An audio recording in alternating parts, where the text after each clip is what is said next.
Greetings. In this video, we'll talk about Trojan horses and the general strategy they use.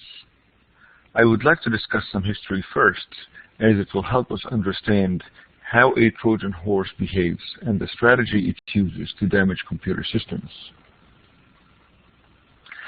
So let's go over some objectives. This video will discuss the history of Trojan horse. We'll analyze Trojan horse using the 6-part security process. We'll synthesize the security failure. And finally, we'll discuss how Trojan horses behave in the context of computer systems. So let's go over some history. In the 13th century BC, the Greeks had been making war on the city of Troy. Now let's imagine this. The Greek camp was empty and burned. Their ships were gone. All that remained was a huge wooden statue of a horse. A horse looks like the one you see here. This is a copy of the wooden horse in Turkey. It's a huge horse. Now the Greeks had left a messenger with the horse. He claimed that the horse was an offering to the goddess Athena for their safe trip home.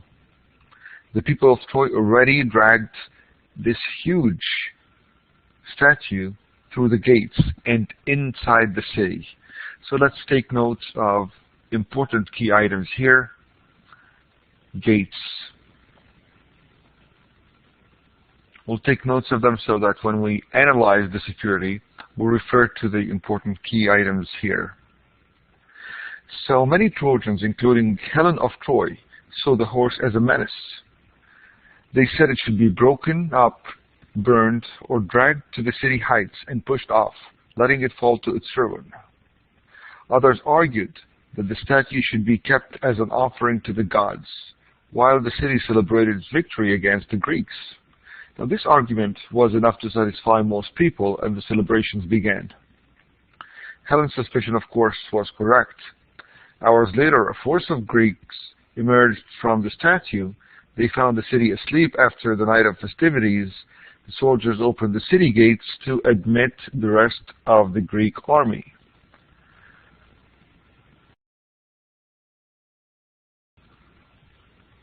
So, to admit the rest of the Greek army. That's a very important concept here that will apply to our computer systems. Now, of course, very soon, Troy fell as the Greeks defeated the Trojans inside the city walls. So this defeat happened inside the city walls.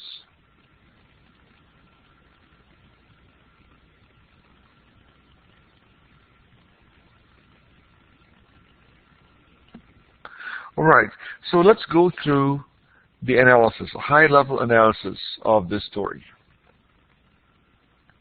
Although the technology of Trojan horse might not directly apply to modern computing, it is a popular symbol in computer security.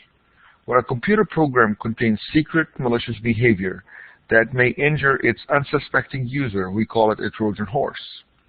Now, for some experts, a Trojan virus is one that performs a damaging act in addition to spreading itself around. Other experts consider the spreading process itself to be damaging and classify all viruses as Trojan horse programs.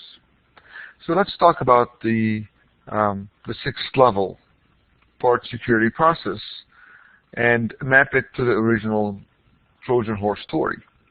First, the assets. Now, for this discussion, we'll focus on a single Trojan asset, and of course, it is the city to be protected. So the city of Troy is the asset.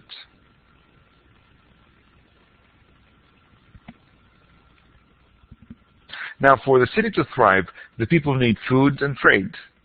Also, the conquerors must be kept away at all times. Wonderful. So what about the risks? Now, the risks. During the war, the Trojans were at risk of attack from the Greeks. So the risks here are the attack from Greek army.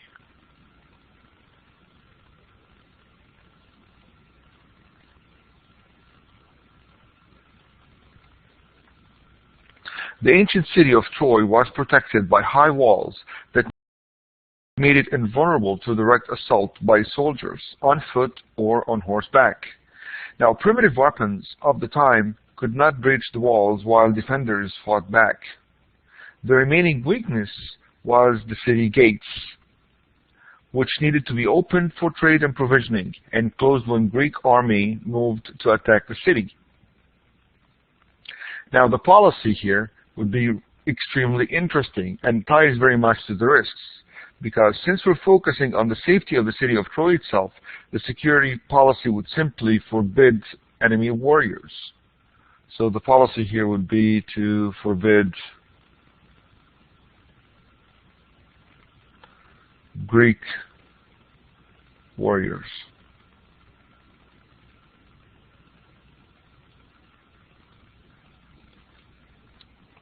Now, the policy would further specify the boundary to be the city defensible walls.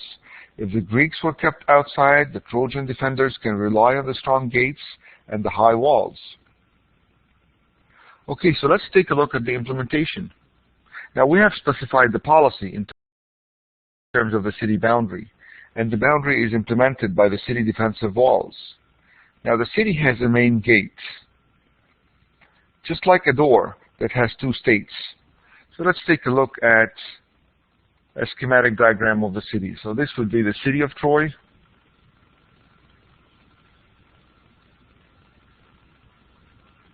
And this will be the gate. Now, just like a door that has two states, the city defenses had two states based on the condition of the main gate. So this is on or off, opened or closed. Now, in the first state, the city gates were closed. We assume that the city does not contain enemy warriors inside of it. So if this is true, then as long as the gate remains closed, no enemy warriors can invade the city. However, the gate cannot remain closed indefinitely at all times, of course. It must be opened occasionally to allow traffic for trade and provisions, or the population will starve. So in the second state, the gate was opened to allow food and the traders to enter the city. Enemy warriors were not allowed in the city, and they did their best to protect the city from enemy warriors getting into the city. So for monitoring, Trojan warriors guarded the city against the entry of Greek warriors, and in general, the Greeks stayed out. The Trojan Horse allowed a team of Greek warriors into the city. So monitoring was by Trojan horses, soldiers, to protect the gate and the walls, like they would stand right here, and at the gates, of course, to protect the gates from the entry of the Greek army or Greek soldiers. So the Trojan Horse allowed a team of Greek warriors into the city. Helen clearly suspected this, but her security analysis was not convincing to the rest of the city. The horse was left unguarded as the city prematurely celebrated its victory. And that's a huge mistake, that they failed in monitoring even after they got the horse inside the city. Now, in terms of recovery, that's very obvious. Unfortunately for Troy, the final Greek attack was thoroughly successful, and Troy was destroyed. And by the way, it was destroyed for about a century. No other city was built on the remains of Troy for about a century. So let's examine the fall of Troy in terms of the process we just described. Now, the Trojans suffered failures in three areas: monitoring, implementation, and of course in policy. Now for monitoring, despite the care shown by Helen and the prince in examining the horse, they did not detect the warriors hidden inside. They did not post a guard around the horse, despite of their suspicions. In regards to the implementation, there was no process in place to prevent the unusual Greek gift, the wooden horse, from being dragged into the city by the city's populace. Once the horse was in the city, it remained unguarded while the city celebrated victory over the Greeks. Now, in terms of policy, the Greeks had burnt their camp. See, that's a real neat strategy. So the Greeks burned their camp. They moved out of the city boundaries from the outside, and they left, letting Trojan soldiers feel they're defeated, and withdrew. So many Trojans believed that the Greeks' threat was over, and the wartime security policies no longer applied. No lookouts on the walls, so the Trojan guards did not look out on the walls, so they moved from here, and probably also moved from the gates, or did not look out. So the Greeks, while they left here originally, they came back, and the Greek army waited outside the city walls, waiting for the soldiers inside the horse, the Greek soldiers inside the horse, to open the gate for them. The Greek soldiers inside the horse could not have attacked alone the city of Troy. They had to use the help from the army outside. So basically all they did is they just opened the gates. So no lookouts on the walls or guards at the city gates sounded the alarm when the Greeks marched up to the city. Failure teaches important lessons about security, even when the event does not involve computers or technology. Now let's take a look at a different Trojan horse. Let's see this problem. We'll read it together and then we'll analyze it. So Bob has established a separate user ID on his computer. He has protected his files with access controls to block unauthorized access. He has configured the BIOS so that the computer only boots from the built-in hard drive, so it always runs the operating system. One afternoon, he found a new game on his computer. One of his roommates has added it to the roommates folder. Now, remember, this is far away from Bob's secret files. Bob likely played it logged in as roommates because that was where he found it. Then he played it a few times logged in as Bob. The next day, he found all his secret files had been copied to the roommates folder. Now, how did that happen? Bob really established his access restrictions correctly. His computer followed the appropriate chain of control while it started up. Why did his information leak anyway? Now remember, one of Bob's roommates had installed the game on his computer, and Bob found the game and he played it regularly. Now also remember that at first he played it from the roommate's login, but soon he figured out how to run it from his own login. So when the program ran from Bob's login, it copied every file in his document folder to the roommate's documents folder. In other words, the game contained malicious behavior that extracted the secret information from Bob's file and revealed the information to the roommates. So Trojan Horse software illustrates a common shortcoming on file-based access control. When a user runs some software, the software inherits the user access rights. If the software wants to steal the information from the user, then the user might not detect the theft. Okay, so to understand Bob's defenses and how they failed, let's take a look at how Bob protected his files. So we need to list the access rights applied to Bob files. Especially, Bob granted no access to users other than himself. So for Bob's secret files, there's no access to anybody from the world or other users. Remember, while we don't show group access permissions here, we can assume that they likewise don't grant any access right to roommates. Thus, a user logged in as roommates can't read or write the actual secret files. At least they can't read or write such files directly. So nobody can access Bob's secret files. Now, Bob's process, of course, can read and write his own files. Roommate's process, of course, has no access also to Bob's files. Now let's talk about the world's access to the roommate's game. They left it open to read and execute. That's how Bob got the ability to execute. For Bob's process, it has read and execute, just like the rest of the world, to the roommate's game file. And of course, since they own the file, they have read, write, and execute access to the roommate's game file. Now let's take a look at the roommate's copy of Bob's file. Now for the roommate's copy of Bob's file, they left it as read and write, and this is where the issue is. And of course, for Bob's process, it can still read and write. And for the roommate's process, it's read and write. See, this is where the issue is. This is where the main problem is, because the access to the copy of the file kept as read and write to everybody. So anybody can read and write Bob's secret files. So let's take a look at this schematic diagram to see how this process took place.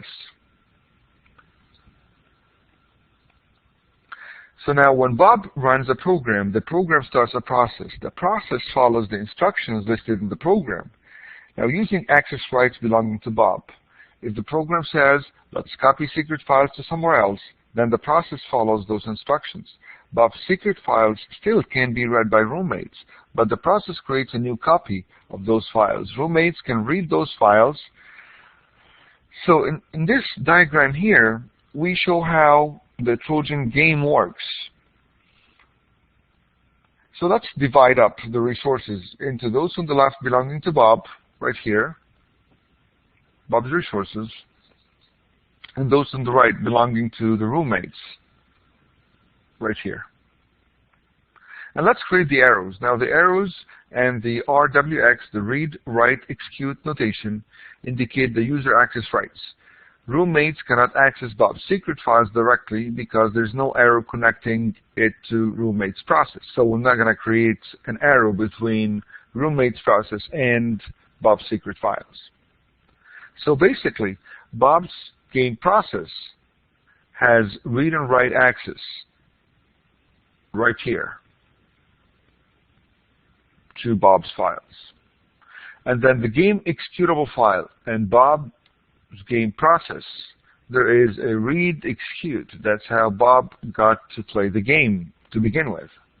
Of course, for the game's executable file and the roommate's process, we have read and write, also execute access to the game. So now that a copy has been created, copying Bob's secret files to this copy here in yellow, then Bob's games process, of course, will have read and write access just like the rest of the world, while the roommate's process will also have read and write access. So as you can see, this is where the issue is. That for the copy itself, there's read and write access to everybody. So whenever the game starts running, it looks to see whether it runs from Bob's login. If not, then the game itself starts immediately. If Bob is running the game from his own login, the game activates the Trojan feature. So the game looks for files in Bob's document folder and copies each one of the documents folder belonging to roommates. Once the copying is finished, the game itself starts running. Now, please keep in mind that this Trojan feature may cause a slight delay in starting the game, but the delay won't be enough to raise Bob's suspicions. Alright, so let's summarize what we talked about in this video. A Trojan Horse is a program that claims to do something useful, but instead it harms the computer or system. Trojan Horse can cause significant system destruction, and the best way to guard against Trojan horses is to refrain from downloading an executable file whose origins can't confirm. So most important, never run an executable file. Never try to execute or click on a link on an email from unknown origin. because that can cause your computer system to be infected by Trojan horses. Thank you very much for listening.